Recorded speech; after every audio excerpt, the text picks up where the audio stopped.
y análisis de estructuras de contención para finalizar con estabilidad de taludes. Bueno, un momento, por favor, entonces.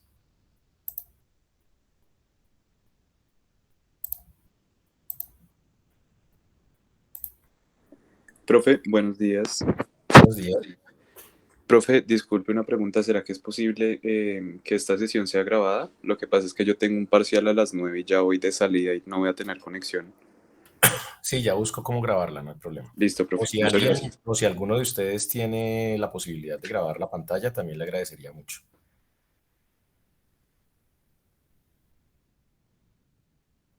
Vale, gracias. Bueno, vamos a empezar a ver entonces estructuras de contención. ¿Todos ven la pantalla?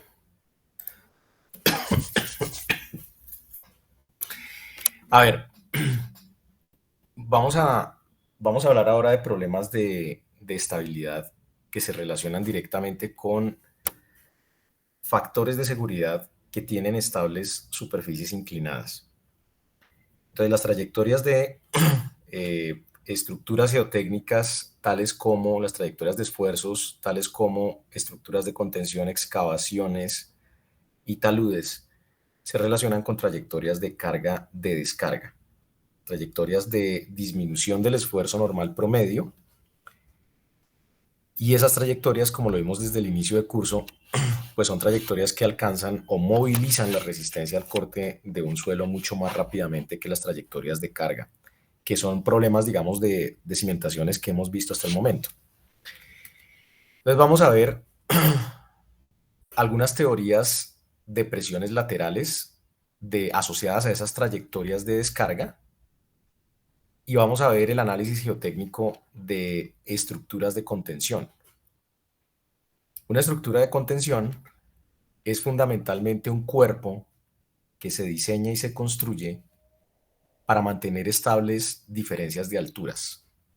Esas diferencias de alturas pueden implementarse en el corto o en el largo plazo, pueden ser temporales o permanentes, por ejemplo, en el marco de excavaciones para alojamiento de cimentaciones, muros de contención o estructuras, pues, para mantener estables alturas con cargas en la corona, en la superficie, o eventualmente para constituir un relleno y para muchas otras aplicaciones, por ejemplo, aproximaciones a puentes, diferencias de alturas para diseños arquitectónicos que eventualmente en edificaciones implican unidades de construcción diferentes, etcétera, etcétera.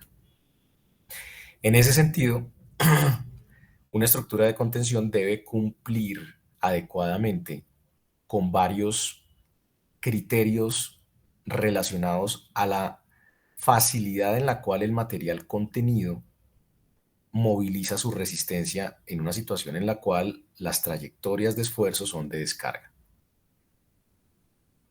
Estas trayectorias definen lo que se denomina empujes laterales.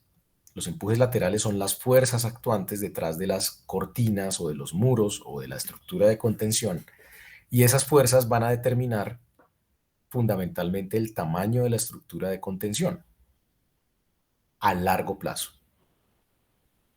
Entonces tenemos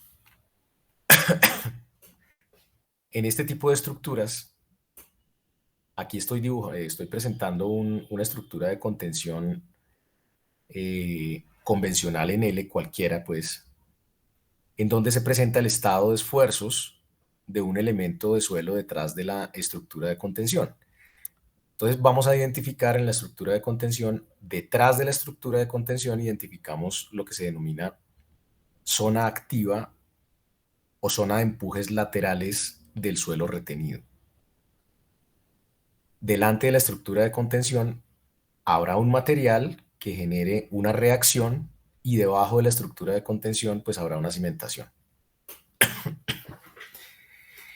En el caso que nos atañe, para hallar las presiones laterales que definen tanto el tipo de material como la rigidez de la estructura del cuerpo que se construye,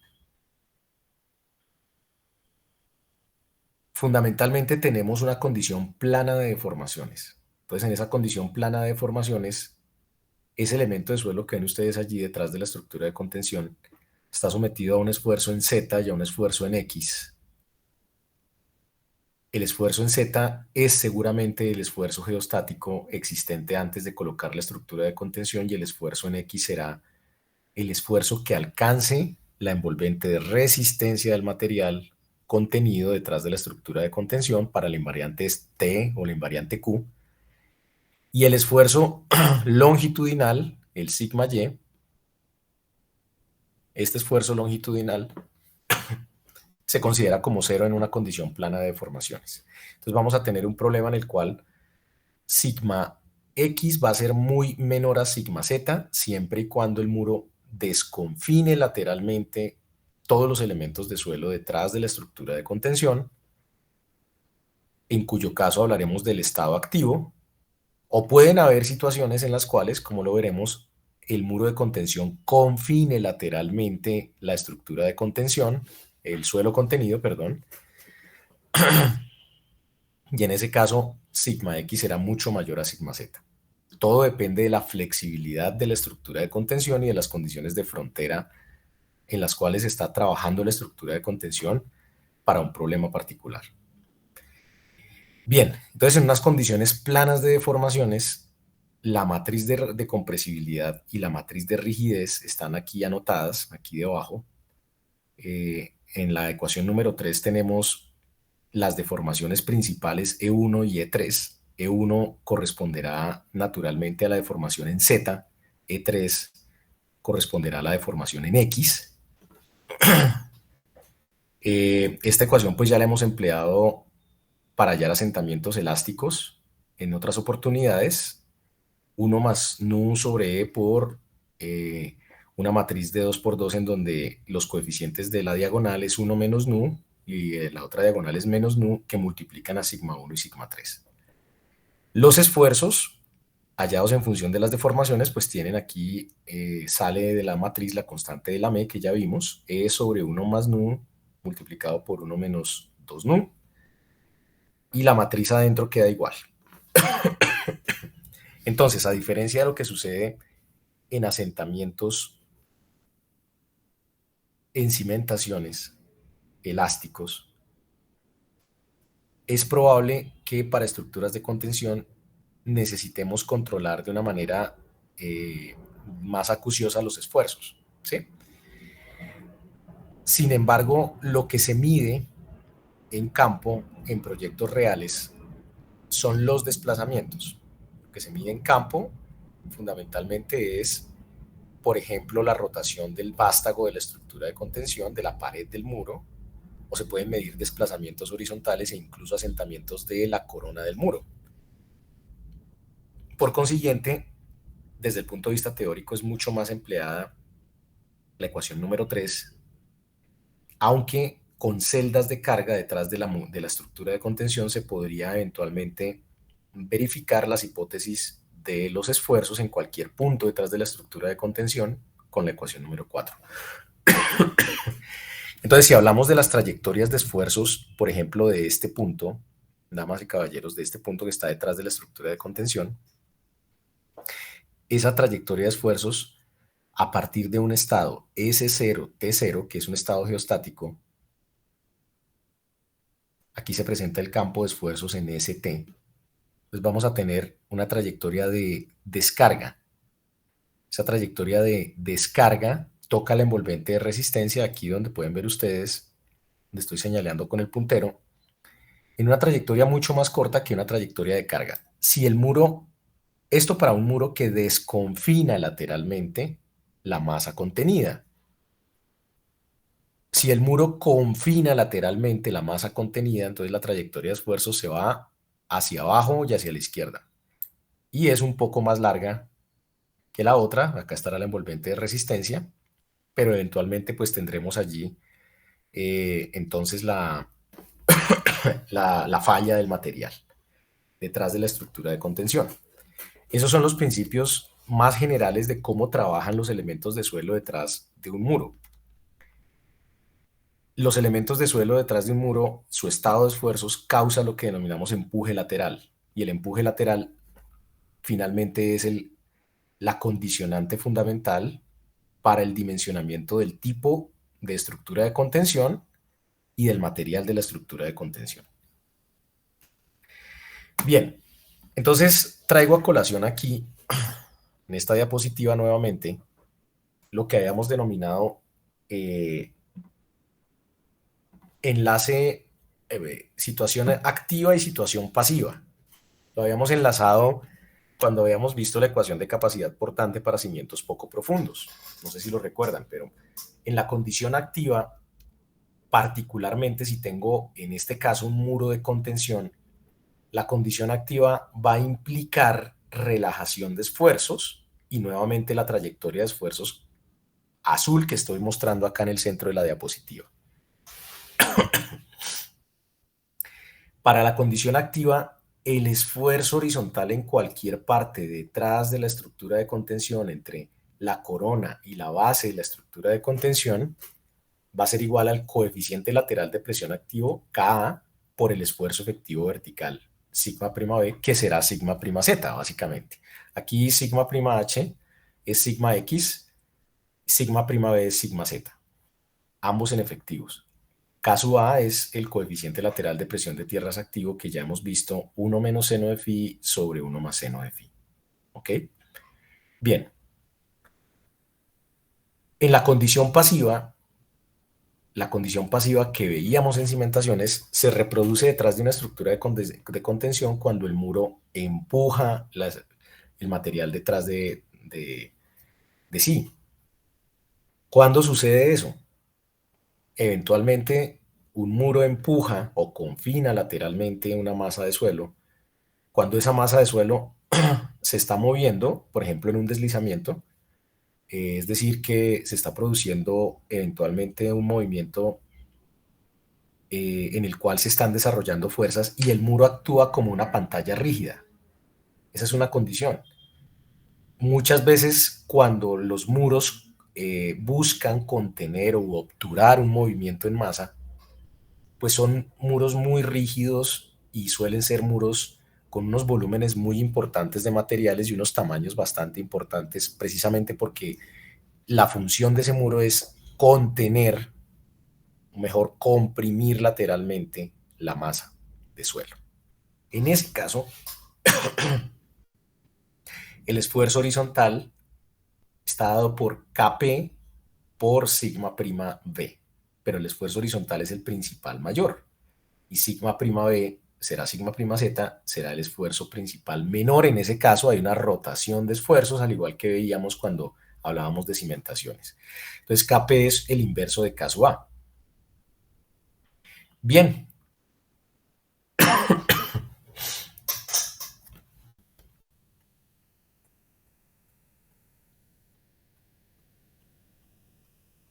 Hay una condición que hemos visto desde el inicio del curso y es la condición de deformación lateral nula, condición de reposo. Pues esa es, en general, en suelos sedimentarios, la causada por K sub 0, por sigma prima Z, como sigma prima H, esa ya todos la conocemos, ¿cierto? Solamente que cuando tenemos estructuras de contención eventualmente enterradas, similar a lo que sucede en pilotes preexcavados, en esas estructuras de contención vamos a tener, digamos que una aproximación del valor de K0 dependiendo si el material es normalmente consolidado o sobreconsolidado. 1 menos seno de phi, cuando el material es normalmente consolidado, será el valor de K0, y 1 menos seno de phi por la raíz de la relación de sobreconsolidación, cuando K sub 0 es, o se asocia a un material sobreconsolidado. Bien, esas variaciones de K0 que se presentan sobre todo en arcillas, en suelos finos, presentan correlaciones que son, bueno, presentan una confiabilidad relativamente alta. Este 1 menos seno de phi es lo que todo el mundo utiliza. Sin embargo, se ha demostrado recientemente que en suelos arcillosos con altos contenidos de materia orgánica, esa relación puede llegar a no ser representativa. Esta estimación de K0, 1 menos seno de phi, puede llegar a ser, digamos que, muy cercana a la realidad en suelos gruesos, pero en suelos gruesos no se puede o no es fácil definir una relación de sobreconsolidación. el concepto de relación de sobreconsolidación funciona principalmente para arcillas. En tal caso, para arcillas, pues vamos a tener una relación de sobreconsolidación que puede pues representarse fácilmente desde los ensayos de compresión dométrica o los ensayos de consolidación, pero en arenas no es fácil hacerlo. Entonces la ecuación no es aplicable, esta segunda, en un suelo grueso. Bien.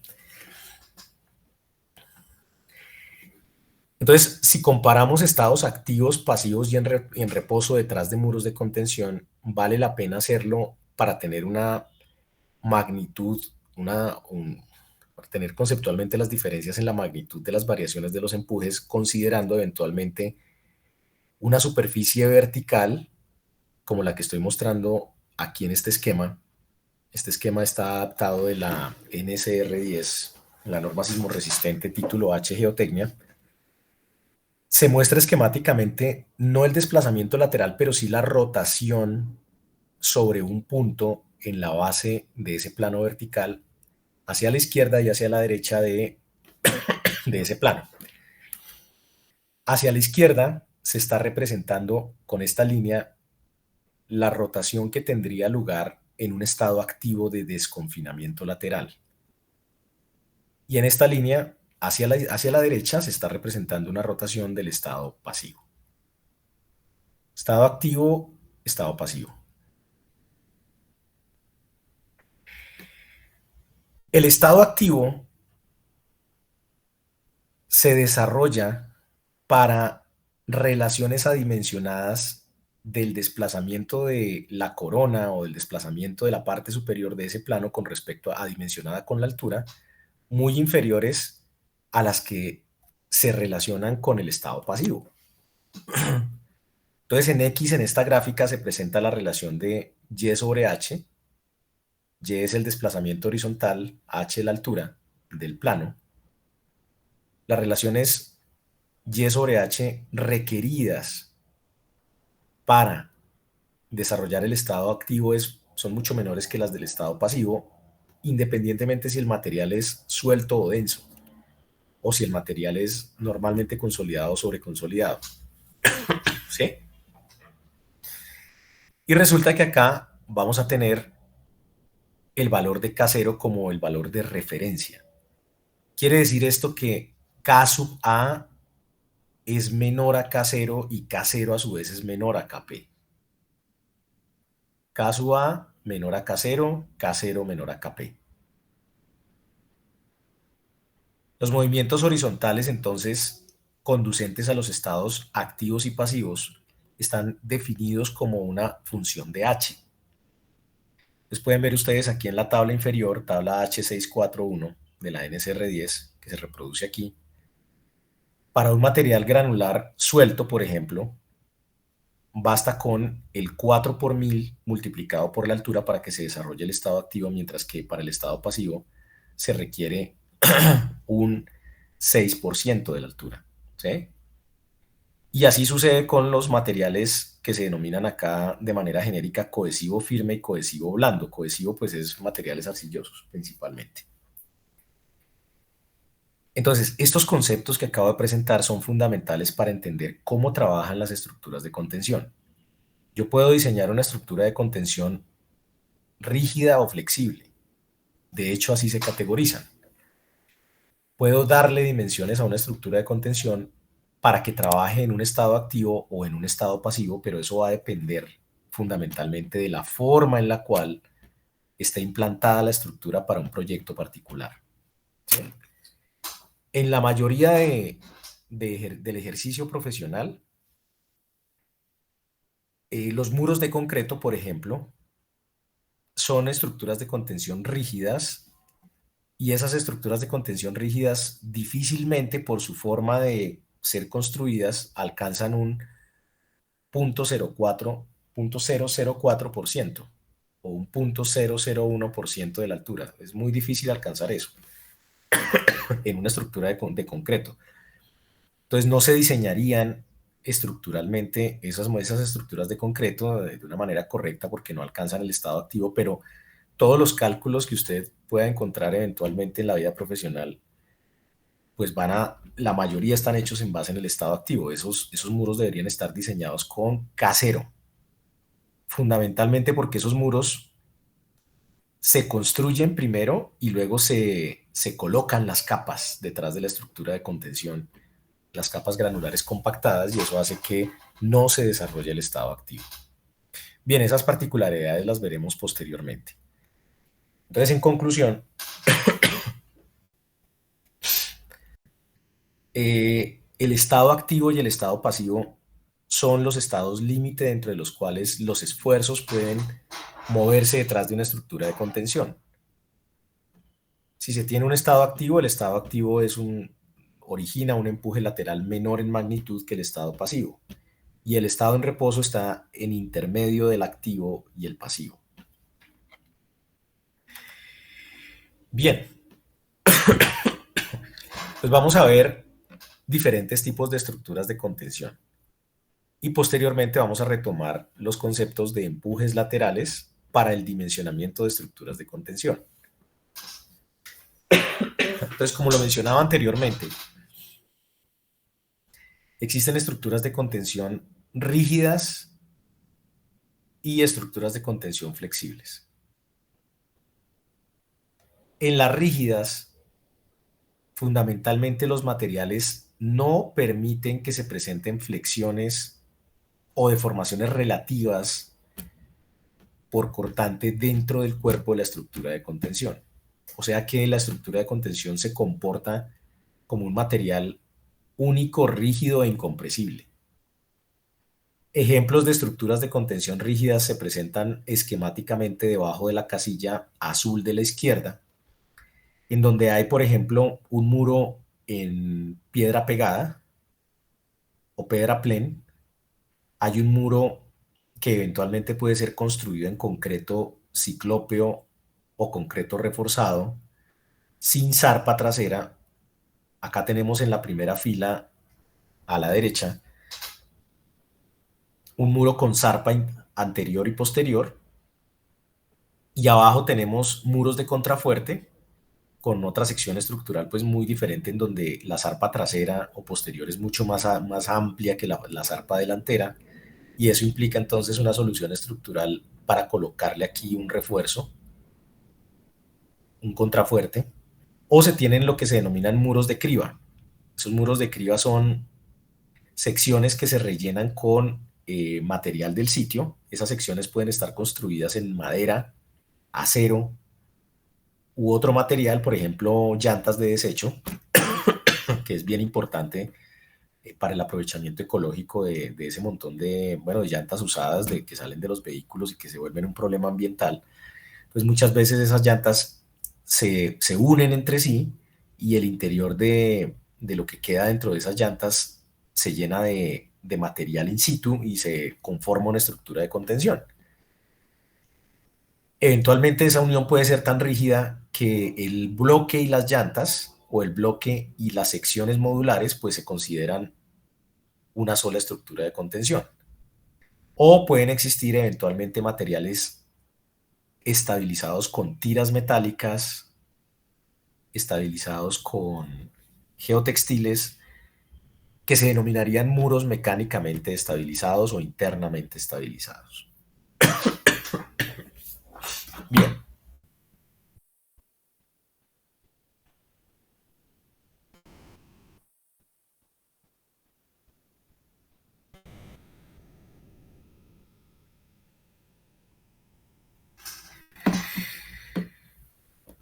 Entonces acá tenemos a la derecha las estructuras de contención que se denominan flexibles.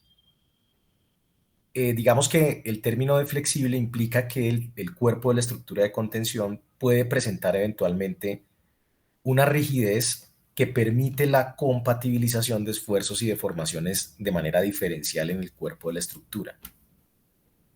Esas estructuras flexibles pueden ser construidas en acero o pueden ser construidas en concreto, pero la característica tal vez más importante de las estructuras de contención flexibles es que el área de apoyo en la cimentación es relativamente pequeña.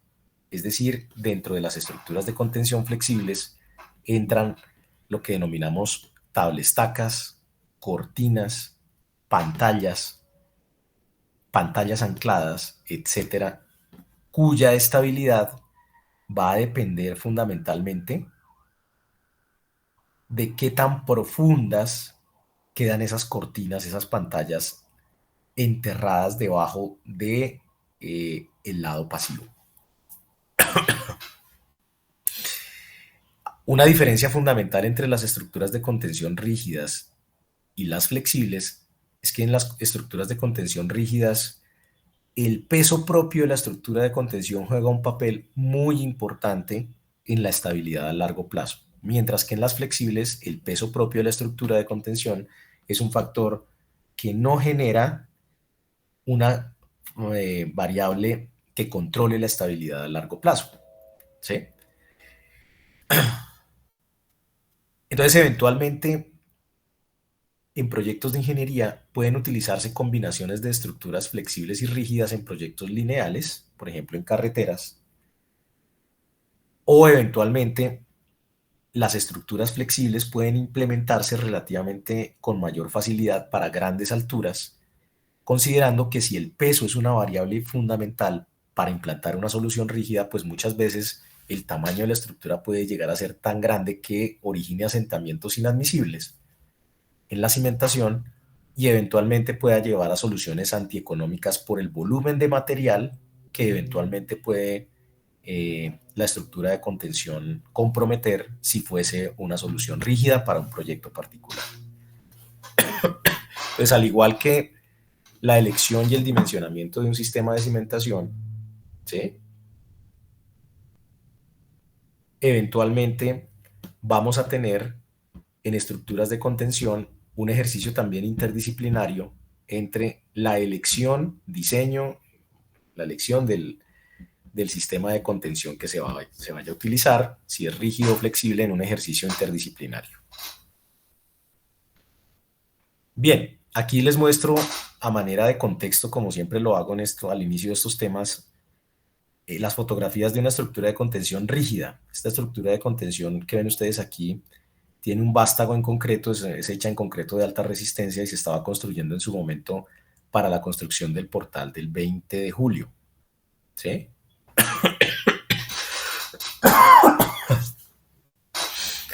Aquí ven ustedes atrás unos cortes que se hicieron para ganar diferencia de nivel en todo el contexto del manejo de cotas y el diseño geométrico del portal, del acceso a los buses y bueno, todo el problema de tránsito. Fundamentalmente, como ven ustedes aquí, lo que resalto es que la estructura de contención se construye primero, se construye el vástago en concreto, previa formaleteada, acá se alcanzan a ver unas formaletas todavía que se estaban colocando en su momento, ¿sí? Luego se funde la estructura de concreto y una vez que la estructura de concreto ha desarrollado el F'C, pues ahí sí empieza a llenarse la estructura de contención de forma tal que lo que se desarrolla detrás de la estructura de contención rígida, en este caso, una estructura, este es del mismo proyecto, damas y caballeros, la fotografía de la izquierda. Entonces acá ustedes tienen pues capas de materiales compactadas, ¿no? Compactadas al 95% del Proctor. Y pues ustedes entenderán que un benitín como estos, una ranita como estas, mírenla, aquí está, la estoy señalando, aquí al lado de las personas que estaban trabajando en ese momento en la conformación del relleno, pues usted puede conformar el relleno en capas, capas, capas, capas, capas, capas, y la estructura de contención seguramente no se va a mover de su sitio. Por consiguiente, en ese caso, el estado de esfuerzos es un estado de esfuerzos en reposo. No será activo porque la estructura de contención no se desplaza hacia la parte de adelante. Acá se tiene otro ejemplo de otro sector del mismo portal.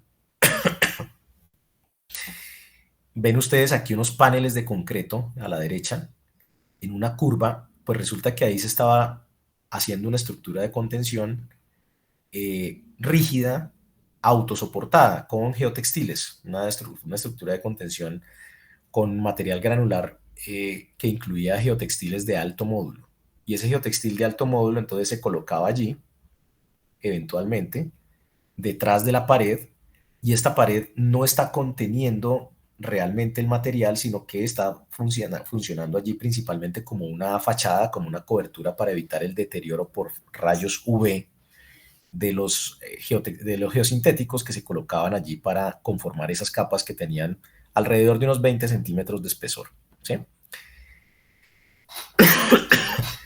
Hoy en día, el uso de estructuras de contención empleando material in situ autosoportado, ese uso es muchísimo más extendido, fundamentalmente porque ambientalmente es preferible tratar de emplear el material del mismo sitio para construir los muros y no transportar material desde otro sitio, claro, si lo permiten las especificaciones de los materiales para relleno común, ¿no?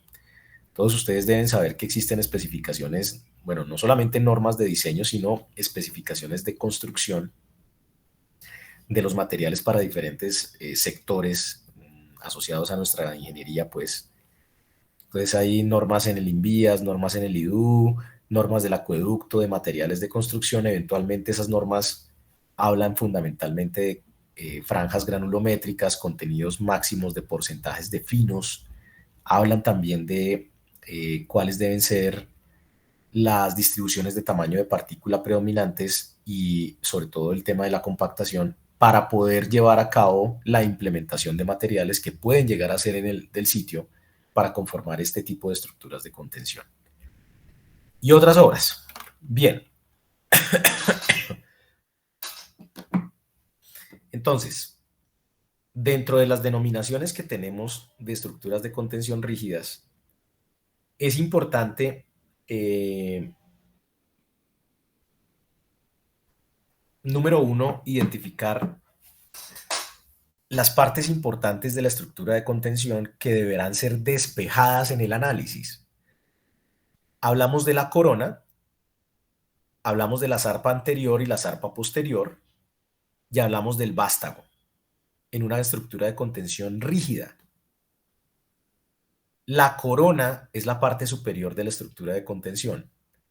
Esa corona debe tener un ancho. Recuerden que esto es un problema de deformación plana. Entonces, estamos siempre trabajando en XZ, ¿no? En ese plano, en donde hay esfuerzos verticales y horizontales únicamente.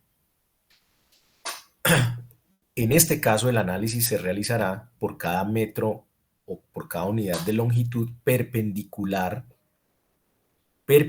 a sus pantallas. Entonces vamos a tener el ancho de la corona, la altura del vástago generalmente está sumada con la altura de las zarpas, como la altura del muro. La altura del muro es casi siempre un parámetro de entrada de análisis y lo da el proyecto para el cual se vaya a hacer la estructura. Muchas veces va a depender de las cotas del diseño geométrico en una carretera, va a depender de la altura de una excavación, si hay semisótanos, si hay sótanos, etcétera, etcétera. La zarpa anterior y la zarpa posterior deben dimensionarse desde el punto de vista geotécnico y el dimensionamiento de esas zarpas va a depender de la capacidad portante de la cimentación de la estructura. Entonces, la estructura de cimentación aquí fundamentalmente es un cimiento poco profundo porque el DF se toma del lado de adelante, aquí, lado izquierdo en este caso, y el lado activo o lado de los empujes que deben ser contenidos es el lado derecho en esta diapositiva.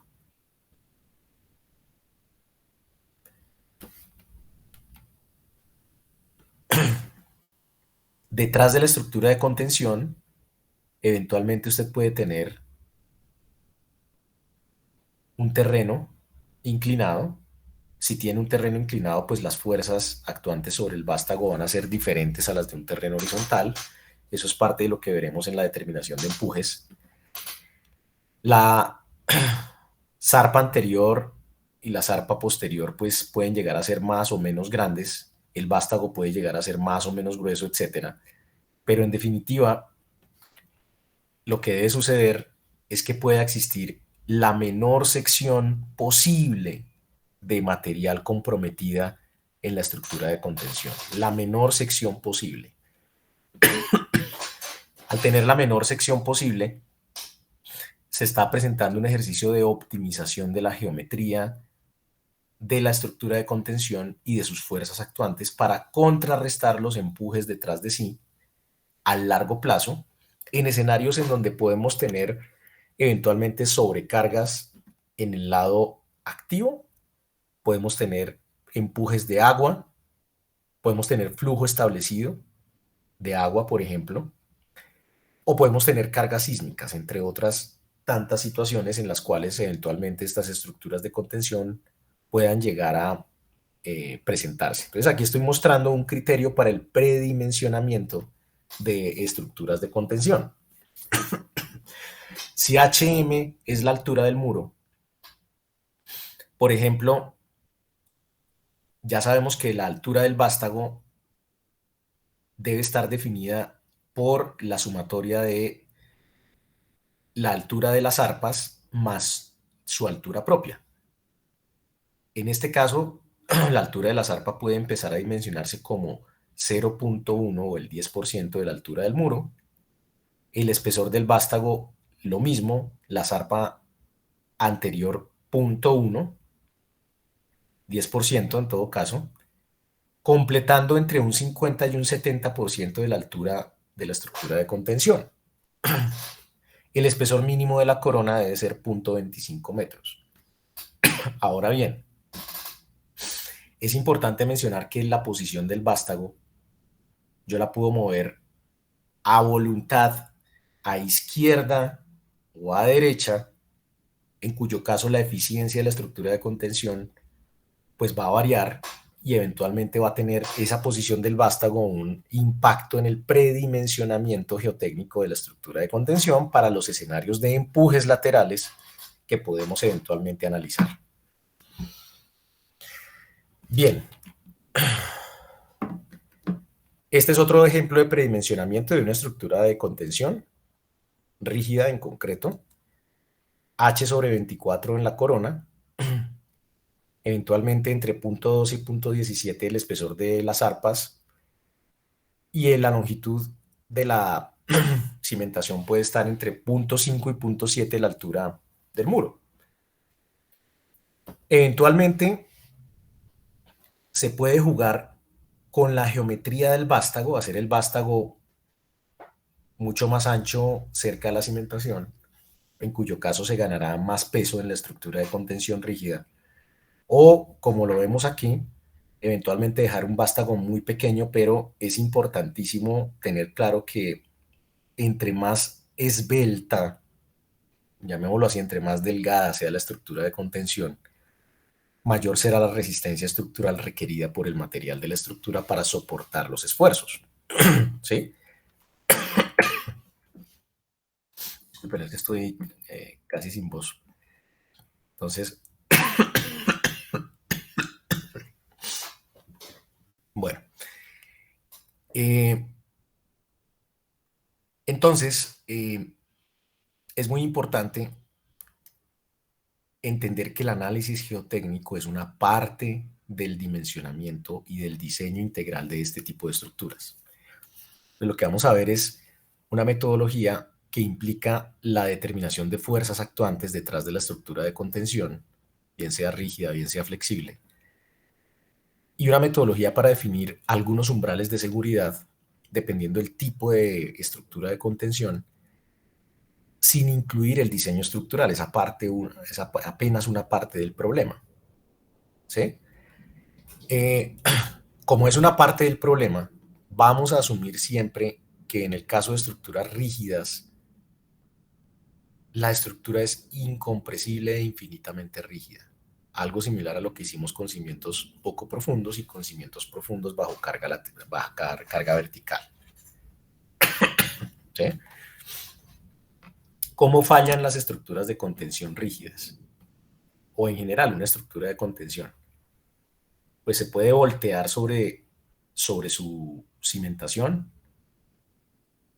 en algún punto, se puede deslizar a lo largo de su base puede fallar debido a la capacidad de carga, es decir, se puede presentar eventualmente un mecanismo de falla de la cimentación, similar al que hemos visto en clase, o puede sufrir asentamientos excesivos o una falla general cortante que no implique necesariamente un desplazamiento relativo de la estructura de contención con el suelo detrás de ella, en cuyo caso estaríamos hablando de estabilidad de taludes. ¿Sí?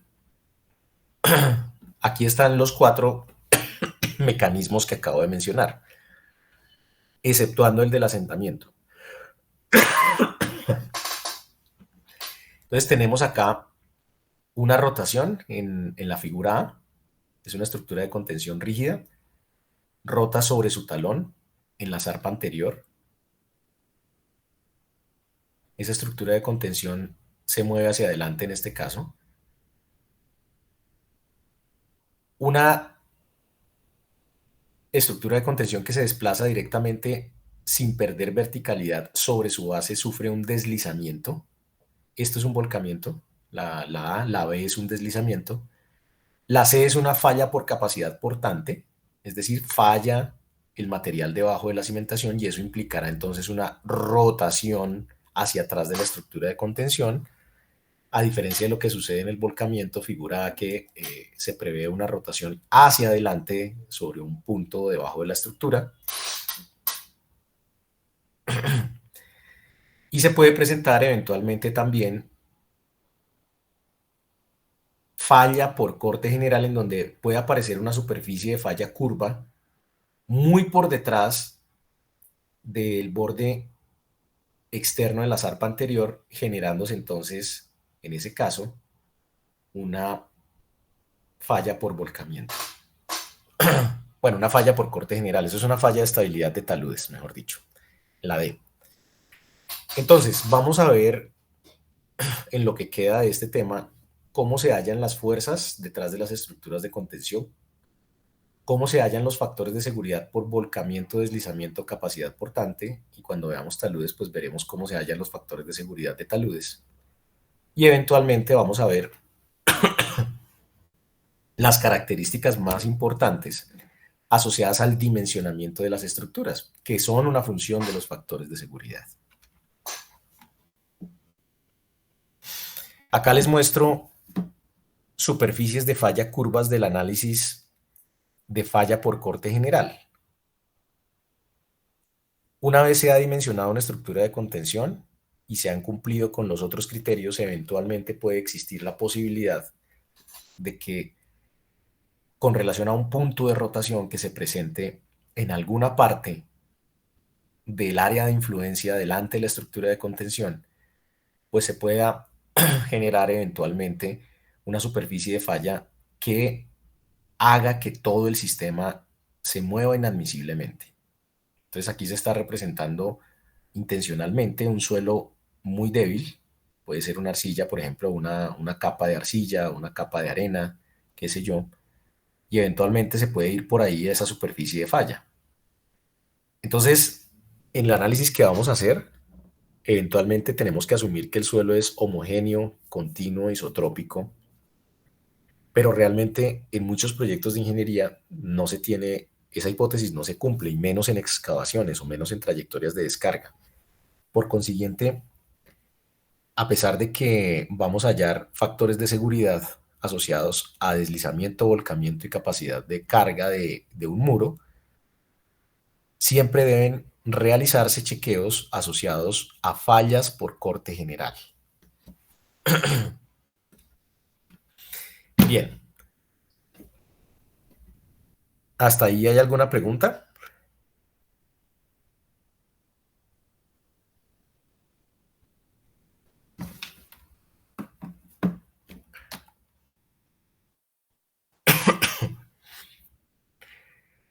Vamos a ver estabilidad al volcamiento, estabilidad al deslizamiento y estabilidad por capacidad de carga. Pero antes de eso, vamos a tener que revisar los temas asociados a los empujes laterales. Entonces,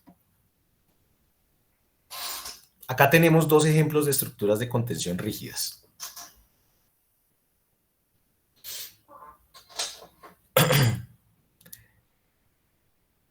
Estas estructuras de contención rígidas, denme un momento, por favor.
Vamos a hacer la clase hasta las 8:30 debido a que algunos de ustedes me han escrito que deben partir hacia otros compromisos en la universidad.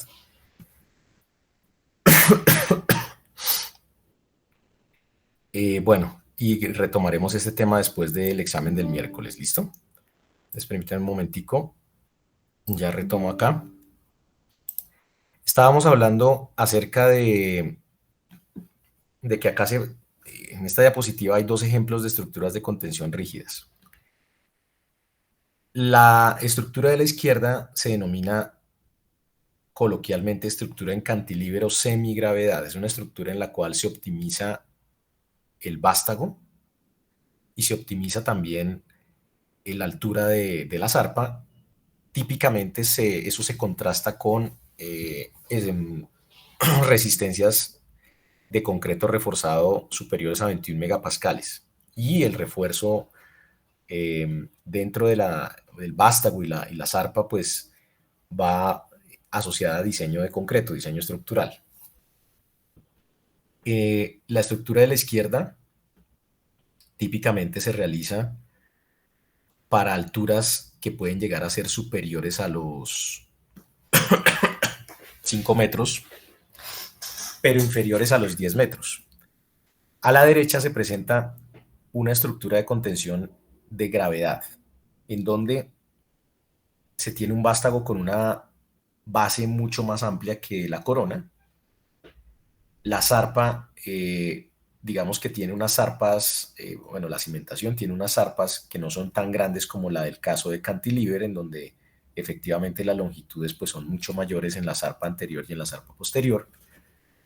Y aquí no se presenta necesariamente refuerzo en acero en esta estructura de contención de la izquierda, de la derecha. En ambos casos, los cuerpos 1, 2, 3, 4 y 5, hasta el 6 en el caso de la derecha, esos cuerpos deben ser predimensionados y si no cumplen con los criterios de seguridad que vamos a mencionar más adelante, deben ser dimensionados nuevamente. Es decir, se empieza con el predimensionamiento de la estructura de contención, se hacen todos los cálculos que vamos a ver para verificar los factores de seguridad y si eso no cumple, hay que aumentar el tamaño o disminuir, o mejor, modificar alguna de las geometrías que se presentan allí. Entonces vamos a hablar de sistema de contención. El sistema de contención es fundamentalmente la serie de cuerpos que se encargan de soportar lo que vamos a denominar empuje lateral. Los empujes laterales están tipificados aquí como las fuerzas actuantes a la derecha del plano AB en la estructura de cantilever y el plano AB en la estructura de gravedad. Entonces todo lo que está a la derecha de AB son fuerzas inestabilizantes. Todo lo que está a la izquierda de AB son fuerzas estabilizantes, ¿sí? Y en todos los casos vamos a imaginarnos, vamos a simplificar el problema imaginándonos que el suelo y el material de la estructura se comportan como sólidos rígido-plásticos perfectos. Sólidos rígido-plásticos perfectos. Entonces necesitamos, para dimensionar la estructura, el sistema de contención, para dimensionar las geometrías 1, 2, 3, 4, 5 y hasta la 6, vamos a necesitar determinar PA, el empuje lateral, la fuerza por unidad de longitud perpendicular a su tablero, que origina la necesidad de soportarla y origina pues finalmente la definición de las dimensiones para hacerlo. Entonces, PA es fundamentalmente la presión activa, claro, asumiendo que todo el sistema de contención entre A y B permite que se desarrolle la presión activa, o sea, que se desconfine lateralmente el material entre A y B. Entonces, en la base de la estructura de contención vamos a tener diagramas de esfuerzo excéntricos entre C y B, por ejemplo, en las dos estructuras de contención, se está mostrando un esfuerzo máximo y un esfuerzo mínimo. Esos esfuerzos máximos y esfuerzos mínimos actuantes debajo de la cimentación hacia el muro o desde el muro hacia el suelo, depende cómo usted lo mire. Esos esfuerzos máximos y mínimos se asocian a la excentricidad de las cargas. Como lo veremos posteriormente, la sumatoria de cargas se aplica en un punto, verticales se aplica en un punto diferente al punto de gravedad del sistema de contención. ¿Sí? Las presiones pasivas detrás de la estructura de contención, acá, son fuerzas estabilizantes que ayudan, digamos, a contrarrestar el efecto de PA. Y tenemos también en estos dos casos el desarrollo de una fuerza que no se muestra, que es la fricción entre el sistema de contención surgida del cuerpo de la estructura y el suelo de cimentación, y que contribuyen a oponerse a la acción de PA. PA es una fuerza. Entonces, la presión activa es la integral entre 0 y h' de el esfuerzo efectivo principal menor, el esfuerzo en X por dH.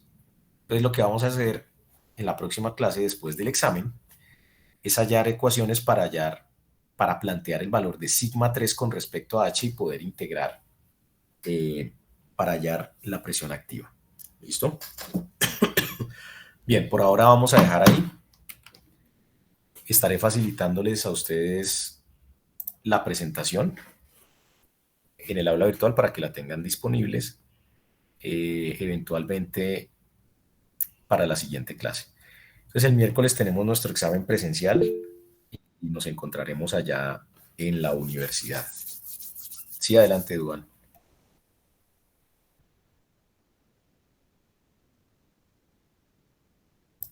Sí, sí, señor, no hay problema.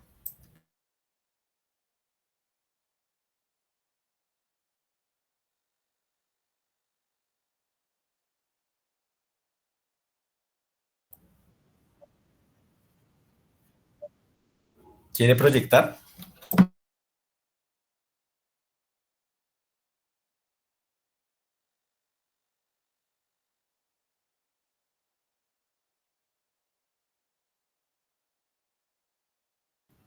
Sí.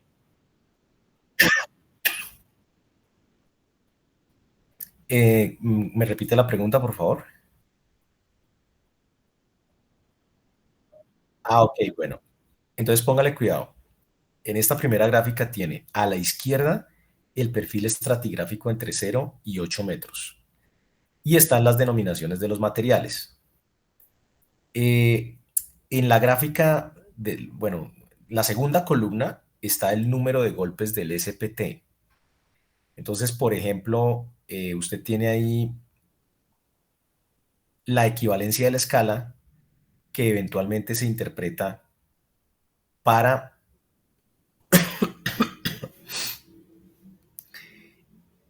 Entonces, por ejemplo, a 3 metros usted tiene 2 golpes por cada 300 milímetros, 2 golpes por pie. En el centro de la segunda capa tiene 5 golpes por pie. y en el centro de la primera capa usted tiene un valor variable entre 13 golpes por pie y el otro es 15 golpes por pie, ¿sí? Ese golpes por pie básicamente implica que en el ensayo SPT esa es la suma de N2 más N3. Entonces hay que hacer una revisión bibliográfica, ir a los libros y mirar el N de campo finalmente, pues cómo es que se llega a ese valor. Y lo que le están dando ahí es el número de golpes. En la siguiente gráfica, en la tercera columna, le están dando para el ensayo CPT la capacidad de carga de punta del cono. Y en la cuarta gráfica le están dando la capacidad de carga por fricción del cono. Entonces hay que ir a revisar bibliográficamente qué es el ensayo CPT. Creo que ustedes me dijeron que ya lo habían visto en suelos hace rato. Entonces a partir de esas variaciones de la punta del cono y de la fricción del cono, existen ecuaciones que las encuentran en los libros para hallar, por ejemplo, capacidad de carga, módulos de elasticidad, ángulos de fricción, etcétera. ¿Sí? Entonces hay que hacer una revisión de cómo se hallan los parámetros de diseño geotécnico, C, Phi, el módulo de elasticidad, la relación de paso, a partir de correlaciones del SPT y del CPT, tanto en carga por punta, en carga por fricción.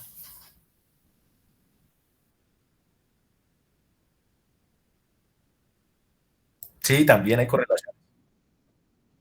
Sí, intuir no, se le puede asignar valores asociados a los típicos de la literatura para esas resistencias de CPT, por ejemplo.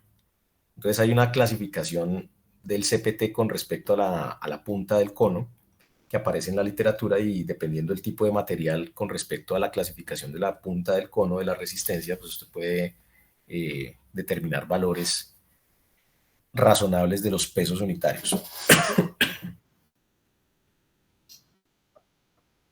Sí, así es. Entonces las correlaciones son diferentes, ¿no?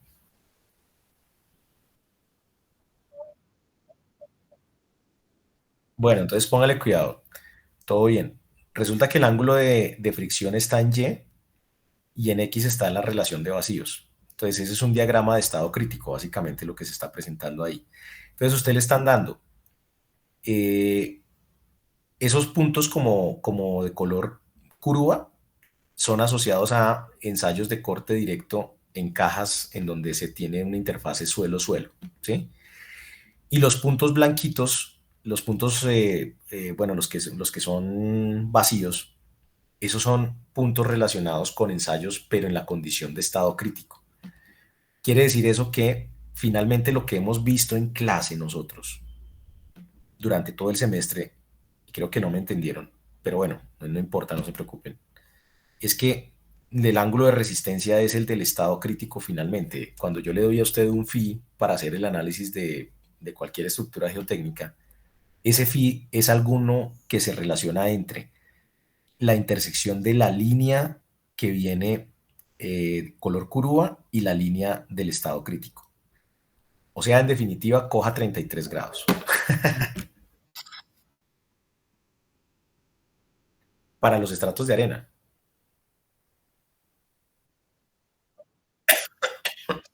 Así es.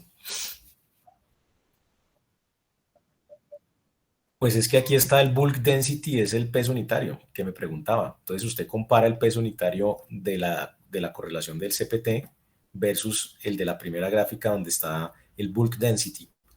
Ese es el peso unitario. Pues esos son datos experimentales. Lo que pasa es que creo que los malacostumbré a todos ustedes dándoles el perfil de análisis geotécnico, pero la información que llega realmente del laboratorio para un proyecto, pues es de ese tipo. Usted tiene nubes de puntos y usted es el que tiene como ingeniero o como parte de un grupo de trabajo, tiene que asignar las profundidades de tope y base, dónde están cuáles son los parámetros para cada profundidad de tope y base, etcétera. Entonces, estos son, digamos que parámetros índice, propiedades índice que a usted le ayudan eventualmente a esa tarea de corroborar los valores de diseño. Y pues yo espero de cada grupo una discusión ahí asociada principalmente a cómo determinan esos parámetros.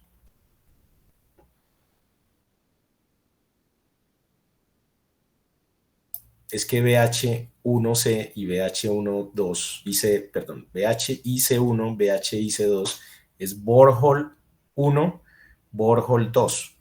¿Sí? Entonces, son datos de dos sondeos que se realizaron en el mismo sitio de proyecto y por eso los meten en la misma nube de puntos. El verde es de la arena orgánica, ¿no? Que es una de las capas que está allá arriba que me había preguntado ahorita hace poco.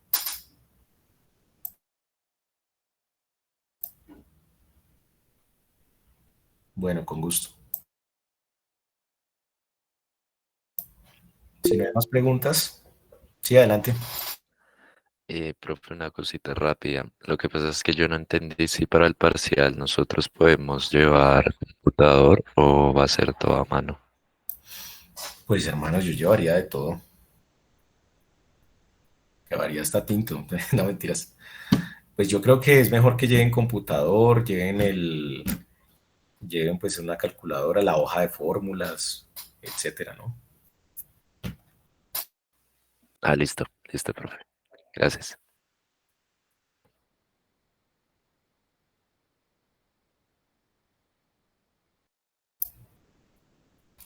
Bueno, que tengan todos un buen día.